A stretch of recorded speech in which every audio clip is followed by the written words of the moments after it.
pagi semua. Ini maaf saya suaranya tidak bisa terlalu besar.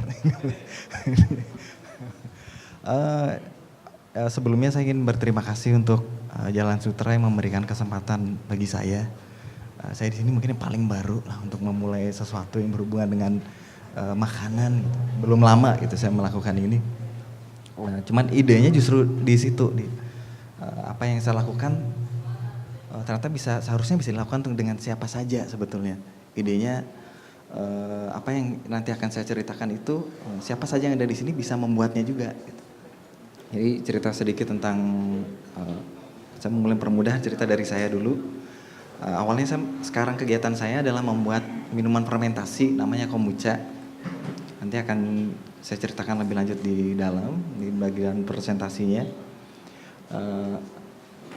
Awalnya sebelumnya saya melakukan sesuatu yang seperti yang tadi Mike sebelumnya bilang, gitu, sesuatu yang sangat urban sekali lah sebetulnya. Aktivitas saya itu selalu dekat di depan komputer gitu, karena kebetulan background saya broadcasting. Jadi ngedit, entah itu video, bikin grafis dan lain-lain. Sampai ada satu titik. Jadi ada satu titik yang kayaknya ada yang salah deh. Ini setelah sekian lama saya melakukan aktivitas yang menurut saya itu passion hidup saya gitu. Sesuatu yang berhubungan dengan teknologi dan video dan grafis. Setelah itu kok ada yang aneh gitu. Mengajal malah ketika saya mengerjakan sesuatu yang benar-benar akhirnya saya kerjakan, yang benar-benar saya suka gitu. Jadi apa ya yang aneh itu apa gitu. Saya mencoba menggali lebih lanjut. Dan saya menemukan banyak jawaban, awalnya salah satunya dari tempat ini. Ini di Bumi Langit Institute, salah satu tempat di daerah selatan Yogyakarta. Sebenarnya saya banyak belajar dari pemilik tempat ini, namanya Pak Iskandar Waworuntu. Mungkin beberapa teman di sini mungkin pernah dengar atau mungkin ingin mengunjungi, saya sangat merekomendasikan untuk berkunjung di sana dan bisa berbagi cerita dengan beliau. Jadi di sini yang saya menemukan ada koneksi yang hilang tadi ya. Jadi ada sesuatu yang saya rasa untuk manusia modern itu ada semakin jauh dengan sesuatu yang berhubungan dengan lingkungan sekeliling kita gitu. Lingkungan dalam artian maksudnya sesuatu yang hidup mungkin, atau lingkungan yang lebih lanjut seperti bahkan mungkin dengan tanah gitu, dengan batu-batuan, dengan sesuatu yang harusnya dulu waktu kecil tuh sering ketemu gitu. Di zaman sekarang semakin berjarak gitu. Terus pertanyaan saya juga banyak terjawab di sini, yang sebelumnya saya banyak menemukan pertanyaan seperti kok banyak penyakit aneh ya di zaman sekarang ini ya. Dan penyakit aneh itu belum lama gitu periodenya. Maksudnya yang gejala-gejala ini mungkin bukan termasuk kategori penyakit, tapi mungkin jadi gejala aneh juga seperti kenapa ya anak-anak sekarang bahkan di usia sangat kecil, mungkin di usia SD sebelumnya ada yang kalau untuk yang perempuan mungkin sudah bisa menstruasi gitu. Terus anak-anak sekarang yang mungkin SMP atau mungkin bahkan SD di akhir-akhir itu sudah berkumis gitu semua. Itu kenapa ya? Ada gejala-gejala yang saya sendiri bingung gitu. Di satu dan lain hal lagi, bahkan ya teman-teman di usia saya seangkatan saya gitu.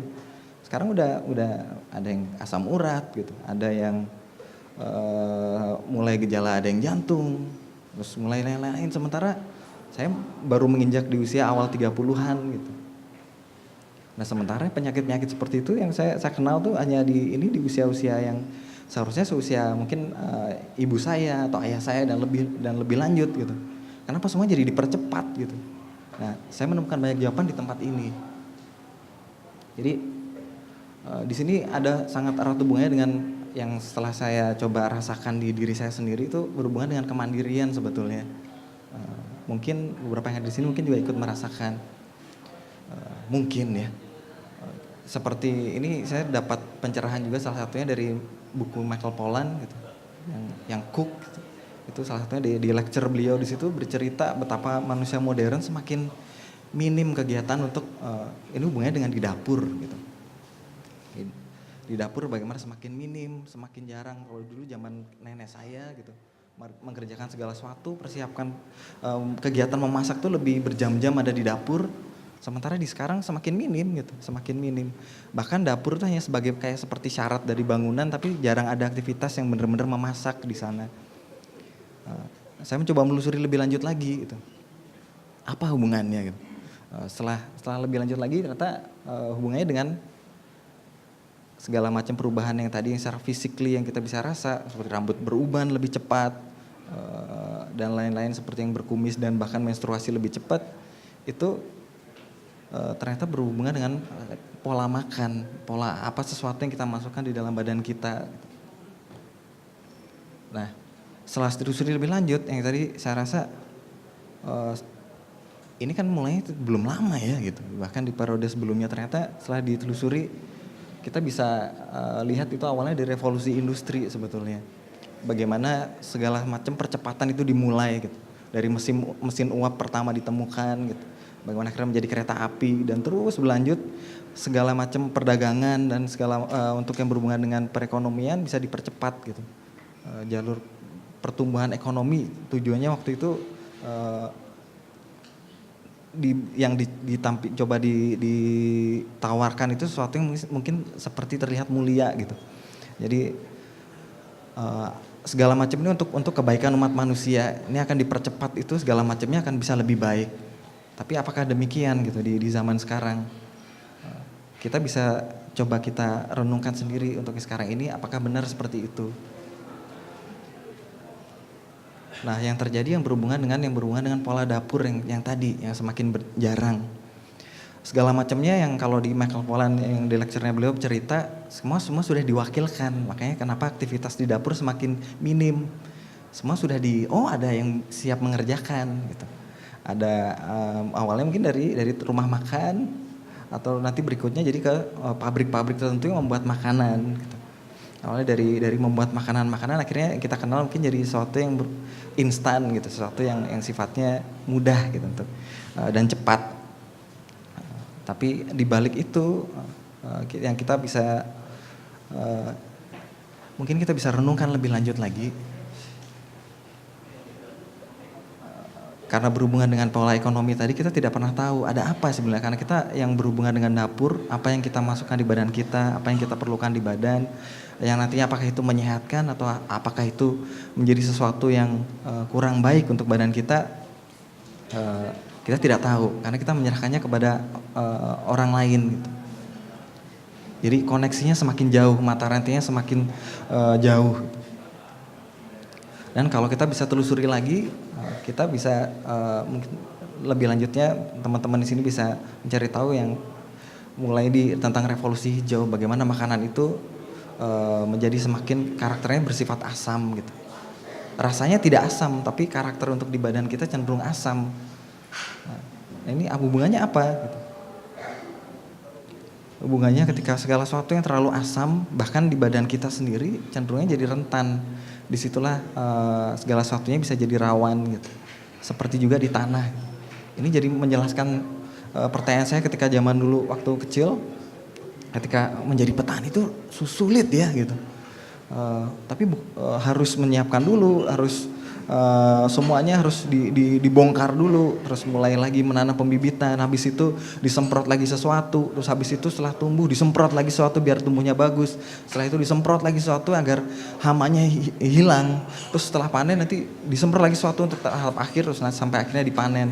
Betapa sangat rumit, sementara loh bagaimana zaman dulu ketika manusia belum ada ya, apakah mereka perlu diurus gitu? Oh, seharusnya mereka bisa mengurus itu sendiri gitu, dengan dirinya sendiri. Nah di sini karena hal-hal yang asam tadi yang membuat itu segala sesuatunya menjadi sulit, makanya kita bisa coba mungkin di halaman di sini kita coba nanam sayur gitu. Kemungkinannya mungkin akan menjadi 50-50 gitu. Ketika itu hanya apa yang ada di situ kita coba tanam. Kecenderungan kenapa semakin sulit sementara di zaman dulu seharusnya mudah gitu dia. Nah setelah saya belajar di tempat yang tadi Bumi Langit, saya coba lebih lanjut, saya coba mempraktekkan dengan prinsip dasar yang tadi, yang asam dan basa. Jadi sederhana seperti bagaimana badan kita kalau terlalu asam, bahkan di tanah juga sama akan mengalami disitulah masuknya virus, jadi semakin sulit ditanam gitu. Nah begitu juga prinsip badan kita, kalau kita bisa ngejaga kadar keasamannya, kita tidak gampang sakit. Begitu juga bekerja dengan tanaman. Saya cobain dengan mulai di halaman belakang di samping rumah. Saya coba ini mencoba menanam di area kebun yang ininya urukan dari apa namanya berangkal gitu. Itu yang konon sangat asam gitu. Ternyata setelah saya coba lebih lanjut ada hasilnya gitu. Bisa dilihat di sini ternyata bahkan saya tidak tahu ilmu, saya tidak sekolah pertanian sebelumnya, saya bisa melakukan hanya menjaga yang tadi prinsipnya yang keseimbangan tidak terlalu asam gitu. Nah, ini ternyata saya berhasil gitu. Dan saya tidak paham berhubungan dengan pertanian sebelumnya dan ini di kota gitu. Bahkan ternyata ketika tanah itu tidak terlalu asam, semuanya jadi seimbang. Ketika seimbang bisa melahirkan hal-hal yang lain yang kita tidak pernah duga. Ketika tempat itu seimbang, ternyata ada benih-benih lagi yang lain yang tumbuh. Saya tidak pernah menanamnya. Jadi di sini banyak keajaiban yang saya merasakan sendiri gitu. Tiba-tiba ada tunas-tunas baru yang saya hanya menanam beberapa tanaman gitu. Dan ternyata besar, ternyata ada kunyit. Padahal saya hanya menanam sayuran waktu itu hanya selada dan beberapa tanaman yang lain. Tumbuh tanaman yang lain saya tidak pernah duga itu kunyit gitu. Kok bisa? Gitu. Ternyata kuncinya adalah keseimbangan. Nah, ini guru saya yang saya belajar di tempat itu, ini Pak Iskandar. Dia salah satu yang quotes yang saya tangkap di situ. Jadi if you are a weak woman, then you are a perfect market gitu. Kita tidak pernah tahu, kita jadi mudah kita mudah disetir gitu untuk yang lain. Dan hal yang paling mudah yang kita bisa lakukan sebelum mulai, setiap orang tidak perlu menanam, tapi untuk di kota bagaimana cara menghadapi kondisi yang terlalu asam gitu. Caranya dengan makan dan minum sesuatu yang berhubungan dengan fermentasi di tempat itu. Ternyata itu bisa membantu mikroorganisme di dalam badan kita, membuat kita agar tidak terlalu asam. Demikian. Dan itulah kenapa saya membuat kombucha, satu yang sangat mudah dengan teh manis. Kita bisa fermentasikan dan siapa saja bisa membuat teh manis dan bisa menjadi kombucha. Terima kasih.